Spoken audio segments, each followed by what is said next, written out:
Spotlight.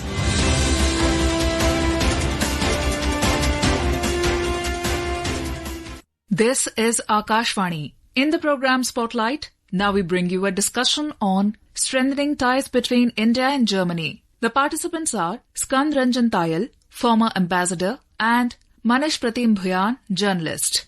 Ambassador Tayal, External Affairs Minister S. Jaishankar today held wide-ranging talks with his German counterpart Johann Wadephul. So the talks covered a range of issues including possible cooperation in the areas of semiconductor, areas of green hydrogen. Both sides agreed to double the annual trade. Both sides explored possibility of ramping up cooperation in the high technology areas. They also spoke about the possible area of cooperation in the climate change, and these discussions are assuming much more significance against the backdrop of the geopolitical turmoil that we are witnessing and also the tariff war triggered by the Trump administration. So how do you see Mr. Jaishankar's overall discussions with his German counterpart in New Delhi today? Germany is a very prominent member of European Union as well as NATO. India and Germany have had very amicable, very good relations for decades. This visit of the German Foreign Minister Dr. Johann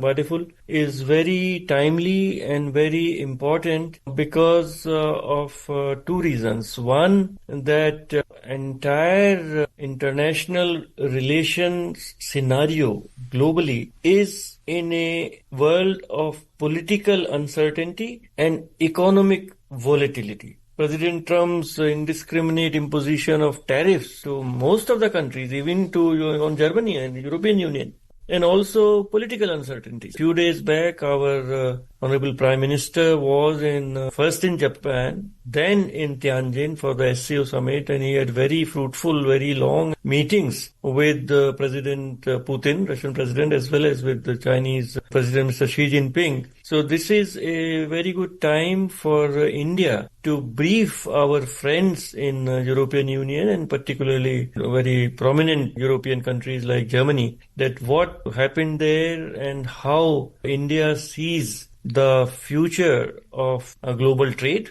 as well as peace in Europe and Indo-Pacific. Ambassador Tayal, Mr. Jaishankar also addressed a press conference with his German counterpart after their talks. Let's listen in what Jaishankar said about India-Germany ties. Just completed a very productive discussion on India-Germany cooperation, on our relationship with the European Union, and we have exchanged views on regional, global and multilateral issues. Now, before I come to those subjects, let me again first publicly welcome my friend Foreign Minister Dr. Johann Wadephul, who is here for the first time in his current capacity. I first got to know him when we met at the Munich Security Conference, which was well before he became Foreign Minister. And I must say, even then, I was impressed by his commitment to advancing the India-Germany strategic partnership. I'm very confident that that enthusiasm will now be applied by him fully in his new role. Ambassador Tayal, in his remarks at the press conference, Mr. Jaishankar also referred to the negotiations between India and European Union for a free trade agreement, and he says that this is the opportune time for both sides to finally conclude the negotiations. In his words, he said this is a very significant step to ramp up trade relations between the two sides, and both sides should look at concluding the negotiations as soon as possible. So how do you see Mr. Jaishankar's comments about the need for India and European Union to conclude the trade negotiations for the proposed FTA in the backdrop of what is happening globally in view of Mr. Donald Trump's policies on trade and tariff? Yes, President Donald Trump's unilateral and totally unreasonable and unjustified imposition of tariffs arbitrarily on friendly countries, even on European Union, of course, on India, almost 50%. That is compelling all the countries to look for new markets, new partnerships in trade and investment. And India, European Union is a very big market, almost as big as the American market. And naturally, the Indian industry, Indian small scale industry, MSMEs, they are looking for greater opportunities to enter in the European Union and the European market. The discussions for an FTA with European Union have been going on for quite some time. And India has some concern on agricultural products and also on the European Union policy of putting some kind of a carbon tax on those industries where they feel that the carbon emission in India is higher, for instance, steel or copper, aluminum, and some other sectors. And that is where India is asking for greater understanding from our European Union negotiators and German that it should not become like a non-tariff barrier,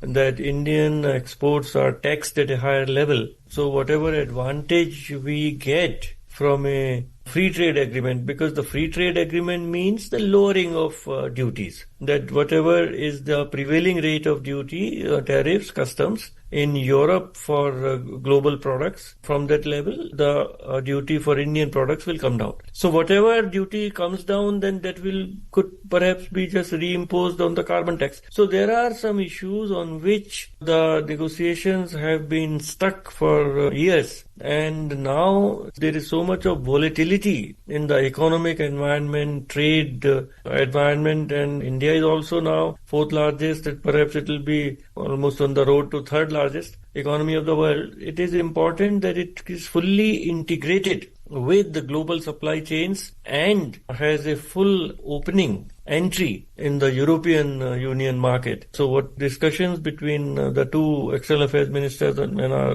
foreign minister Johan Wadeful would be very useful in understanding each other so that a final movement can be there for the conclusion of India-European Union FTA. In his press conference with the German Foreign Minister Wadeful, Mr. Jaishankar also talked about the possible cooperation in the new and emerging areas like clean energy. And in that context, he talked about India and Germany looking at boosting cooperation in producing hydrogen energy. So let's listen in. We have been working for the last few years on what's called the Green and Sustainable Development Partnership. Now, some of you would be aware that projects under this have included the Nagpur Metro Rail, green energy corridors in 5 states, and the Integrated Water Transport Project in Kochi. Our discussions today also covered green hydrogen, green energy financing, and biofuels. We have seen good progress in education and mobility. I believe that the largest number of foreign students in Germany are now from India. On my last 2 visits to that country, I heard praise for our community's contribution from across the political spectrum in Germany. The skilled labor strategy released by the German government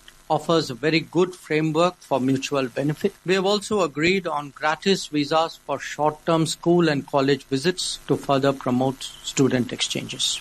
Ambassador Tayal, Mr. Jaishankar also talked about what he described as an uptick in India-Germany defense and security cooperation. Germany participated in the Tarang Shakti air exercises in India last year, and its ships made port calls to Goa. So in the context of current geopolitical turmoil, how do you see the resolve by India and Germany to further expand cooperation in the defense sector? In his remarks, Mr. Jaishankar also pointed towards the easing of export control issues that had hampered the defense and security cooperation. He said India appreciates the smoothing of these processes and more expeditious clearances for defense projects. What is the significance of this resolve by the two countries to expand the overall defense and strategic cooperation? India has a big requirement of defense equipment. And Germany makes some very cutting-edge defense equipment, like their tanks or their submarines are world-class.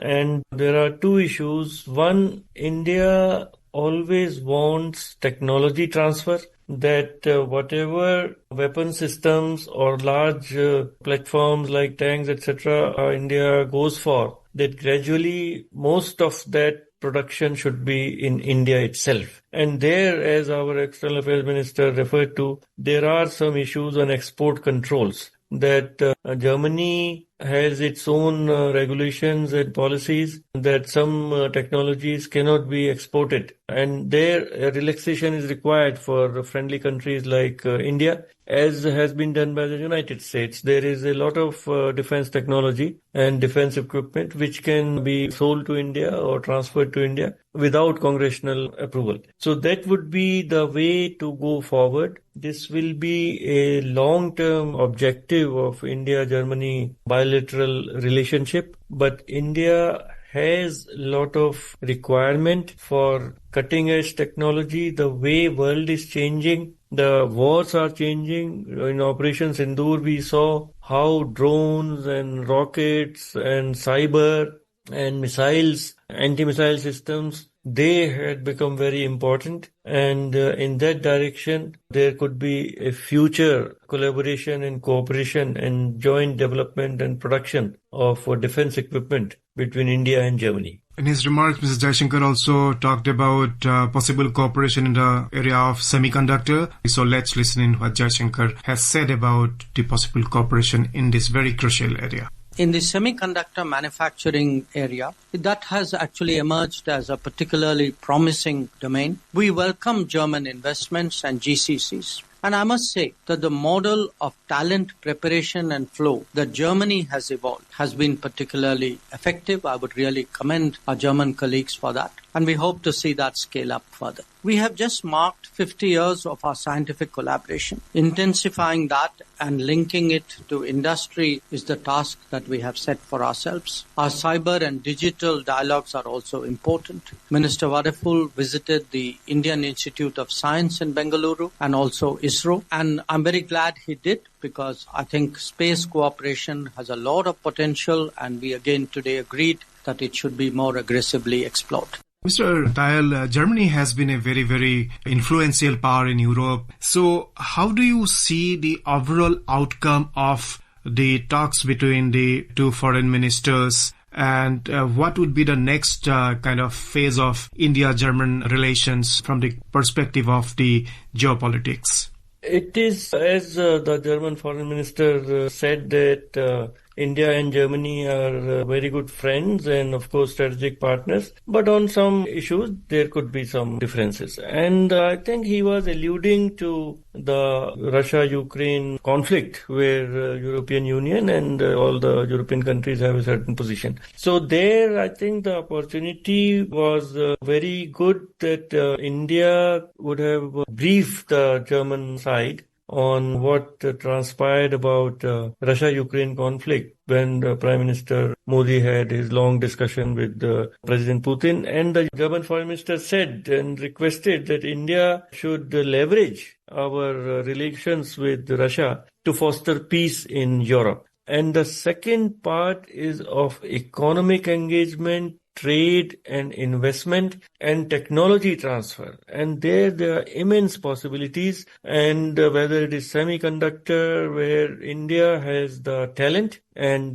Germany, Japan, they have the technology. So India's market is very big. India's policies are now very favorable. Only yesterday there was one big conference on semiconductors where Honorable Prime Minister announced new policies to welcome foreign investment, foreign technology to work in India. So one, strategic cooperation and strategic understanding in dealing with the major strategic issues of the day, whether it is Ukraine-Russia war, whether it is Gaza, or whether it is Indo-Pacific, and how Germany can be a more active partner in India's rapid journey towards Viksit Bharat in 2047 with technology transfer, whether it is in the defense industry or in the new technologies like semiconductors. Ambassador Dayal, thank you so very much for giving a detailed perspective on India-Germany relationship. Thank you very much. You were listening to a discussion on strengthening ties between India and Germany. The participants were Skand Ranjan Dayal, former ambassador, and Manash Pratim Bhuyan, journalist. This program was produced and presented by the News Services Division of Akashvani. Spotlight.